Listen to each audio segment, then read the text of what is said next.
मित्रों, सार्क के मुकाबले में इन दिनों इंडिया अपना बिम्स्टेक वाला प्लेटफॉर्म प्रमोट करने में लगा हुआ है रीजन के अंदर।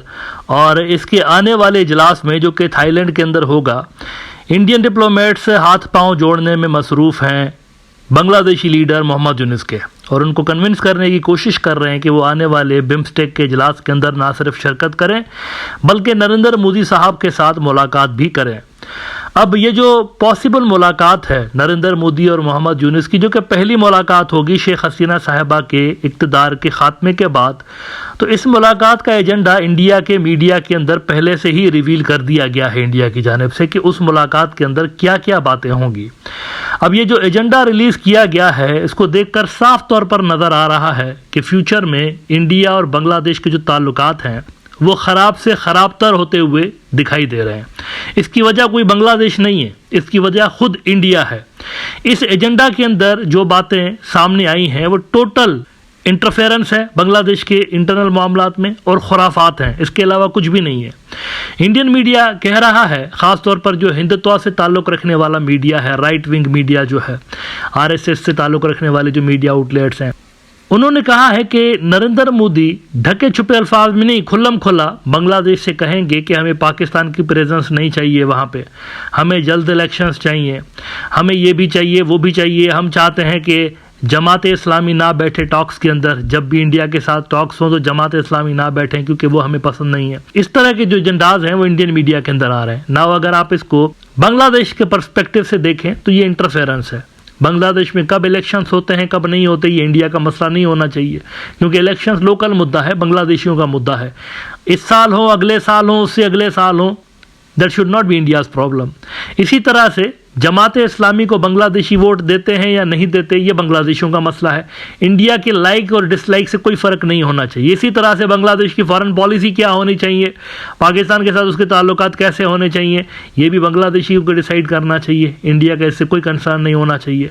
लेकिन इंडियन मीडिया कह रहा है कि यही एजेंडा है, बस इसी पे नरेंद्र मोदी बात करेगा। ऑर्गेनाइज़र ने रिपोर्ट किया है, आरएसएस का माउथपीस जो कि बीजेपी की पेरेंट ऑर्गेनाइजेशन है। Dhaka can expect some hard talk at a possible meeting of PM Modi Muhammad Yunus on sidelines of BIMSTEC summit.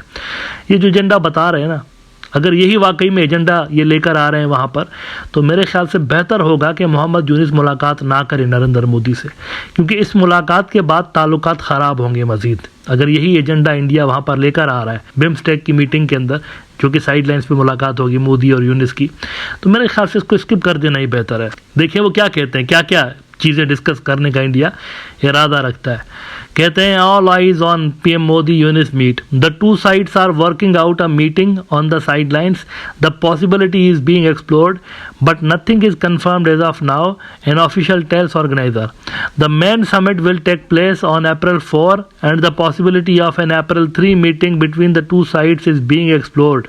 3 अप्रैल को ये मुलाकात रखवाने के हवाले से काम किया जा रहा है। If the meeting takes place, अगर ऐसा होता है, then it would be the first introduction between the two leaders since the ouster of Sheikh Hasina। और इसमें बता रहे हैं कि moreover the PM will also stress on the importance of peace as it is important for regional stability। However, there would be no compromise on the approach by the Indian side। जो शेख हसीना के दौर में policy थी उस पर कोई compromise नहीं करेंगे, चाहे वो यूनुस आ जाए हुकूमत में या कोई और आ जाए, इंडिया का वही स्टांस रहेगा, वही पॉलिसीज़ रहेंगी, इंटरफेयर करने की कोशिश करते रहेंगे, दबाव में लाने की कोशिश करते रहेंगे, कोई चेंज नहीं आएगा स्टांस के अंदर। New Delhi will also insist that in the interest of democracy and regional stability Bangladesh will have to ensure that peace returns and elections are held at the early. Again वही जो बात की थोड़ी देर पहले मैंने, बांग्लादेश में कब इलेक्शन होते हैं कब नहीं होते, इससे इनका क्या सरोकार है। ये कोई स्टेट तो नहीं है ना इंडिया की कि इनको इतना फिक्र खाया जा रहा हो कि इलेक्शन क्यों नहीं हो रहे। भाई उनकी मर्जी है, वो जब भी करवाने होंगे उनको करवा देंगे, उनका अपना मसला है। आप इसमें क्यों पड़ रहे हैं बीच में इलेक्शंस के अंदर कि इलेक्शन होने चाहिए, इलेक्शन होने चाहिए? क्या तकलीफ है आपको वहाँ इलेक्शन होता है या नहीं होता तो? और आगे जो उन्होंने बात की है वो मजीद मैं समझता हूँ कि उनका जो एजेंडा है ना डिटाई की तरफ बढ़ता हुआ नज़र आ रहा है। Further in any negotiations the Jamaat Islami will not be a party.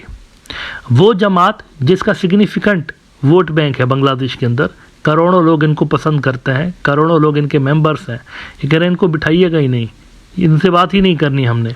कल को अगर ये इलेक्ट होके सिस्टम में आ जाएंगे तो क्या करेगा इंडिया? चुप करके बैठा रहेगा या बात करेगा? इनके पास ऑप्शन नहीं होगा, बात करनी पड़ेगी आपको इनके साथ।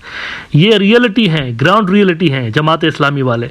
चाहे ये 15% वोट ले, चाहे ये 25% वोट ले, लेकिन इनकी रिप्रेजेंटेशन तो रहेगी सिस्टम के अंदर। लिहाजा you have to talk with them. ऐसा नहीं चलेगा कि हमें ये जमाती पसंद नहीं है तो हम बात नहीं करेंगे। The Jamaat is known to be close to the caretaker government, however it cannot figure in any talks since it is a banned outfit in India। हमारे अंदर बैंड आउटफिट है, इसलिए हम नहीं चाहते कि ये वहां पर भी आए। और भाई आपके अंदर बैंड आउटफिट है ना, इधर तो नहीं है बांग्लादेश के अंदर। यहाँ पर तो एक लेजिटिमेट जमात है और दुनिया के किसी और मुल्क ने इनके ऊपर उंगली नहीं उठाई सवाए इंडिया के। और फिर आगे देखिए फॉरेन पॉलिसी के मामले में, if talks are held there would be discussions on the role of Pakistan. Bangladesh की फॉरेन पॉलिसी को भी डिक्टेट करने की कोशिश करेंगे अब यहाँ से बैठ के मोदी। ये पाकिस्तान के साथ टाइज हमें पसंद नहीं है, डाउनग्रेड करो। India would make it clear that it would want minimum Pakistan presence in Bangladesh as Islamabad is looking to use the country as a launch pad against India। तो नरेंद्र मोदी जो है वो डिक्टेट करने की कोशिश करेगा बांग्लादेश की फॉरेन पॉलिसी को भी। ये एक और बात उन्होंने बता दी। देखिए इसी वजह से मैं कह रहा था प्रोग्राम के शुरू में कि ये मुलाकात अगर ना हो तो बेहतर है। अगर ये सारी चीज़ें ही लाकर डिस्कस कर रही हैं तो टोटल इंटरफेरेंस है उनके अंदरूनी मामलात में। इलेक्शन उनका अंदरूनी मामला है ढाका वालों का। पाकिस्तान के साथ ताल्लुकात होने चाहिए, नहीं होने चाहिए, हों तो कैसे हों, अंदरूनी मामला है, इंटरनल मैटर है। जमात इस्लामी पावर में आनी चाहिए, नहीं आनी चाहिए, बांग्लादेशी लोग डिसाइड करेंगे ना। वो वोट देंगे तो आएंगे सिस्टम में, नहीं देंगे तो नहीं आएंगे। लोगों का मसला है, बांग्लादेशियों का मसला है। लेकिन नरेंद्र मोदी कह रहा है कि नहीं, इस पर भी मैं डिक्टेट करूंगा इनको कि ये हमें पसंद नहीं है, इसको साइड पे रखो। अगर यही कुछ इनको झिकझिक करनी है तो फिर इस मीटिंग का क्या फायदा? इससे तो मजीद मामला खराब होंगे। कहते हैं overall new Delhi has a big role to play in Bangladesh. फिर भी डिटेल के साथ कह रहे हैं कि हमारा तो बहुत बड़ा रोल है जो कि हम प्ले करेंगे बांग्लादेश में। While the conduct of elections will be discussed, the first priority is trust building, protecting the minorities and keeping the border safe to ensure that there is no let up in security. National Security Advisor Ajit Doval had visited Kolkata where he held talks with top security officials. The situation in Bangladesh was the main issue during the discussions। ये देखिए दोवाल वहाँ गया हुआ है waste Bengal के अंदर, वहाँ पर भी बांग्लादेश डिस्कस किया जा रहा है वेस्ट बंगाल में अजीत दोवाल की मीटिंग के अंदर। तो मेरे ख्याल से ये कुछ ज़्यादा ही हो रहा है, ये कुछ ज़्यादा ही अंदरूनी मामलात में, इंटरनल मैटर्स में मुदाखलत की जा रही है। आदत पड़ी हुई है ना, आदत पड़ी हुई है शेख हसीना के दौर से। उनके दौर में इससे ज़्यादा मुदाखलत की जाती थी। ये भी रिपोर्ट्स आ रही होती हैं कि ब्यूरोक्रेट्स इंडिया रखवाता था। यानी अगर कोई बंदा इंडिया के गुड बुक्स में है ना तो अहम इदारों की पोस्टिंग जो होती थी ना वहाँ पर इंडिया की मर्जी शामिल होती थी। यहाँ तक इतलात मिलती रही हैं कि इन्फिल्ट्रेशन इतनी ज़्यादा हो गई थी बांग्लादेशी सिस्टम के अंदर।